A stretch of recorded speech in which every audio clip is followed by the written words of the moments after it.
મારી ઉંમર છે ને એ વૃદ્ધિ પામતી હતી, વધતી હતી. એ વાત બહુ જ સાચી છે. પણ એ ત્યારે જ્યારે મેં ધરતી પર જન્મ નહોતો લીધો, હું મારી માના ગર્ભમાં હતો, ત્યારે બીમાંથી એક સરસ બાળક બનતું ગયું, 10 મહિનાનું. એ મારી ઉંમર સતત વધતી ગઈ.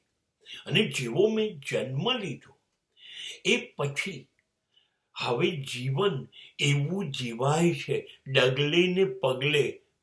ભલે વર્ષો ઉમેરાય છે જીવનમાં, પણ વર્ષોમાં જીવન નથી ઉમેરાતું.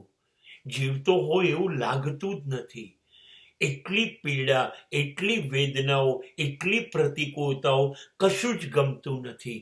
એવા સંજોગોની અંદર જીવન છે ત્યાંનું ત્યાં રહી જાય છે, કે રહેવાનું રહી જાય છે, કે ચૂકી જવાય છે.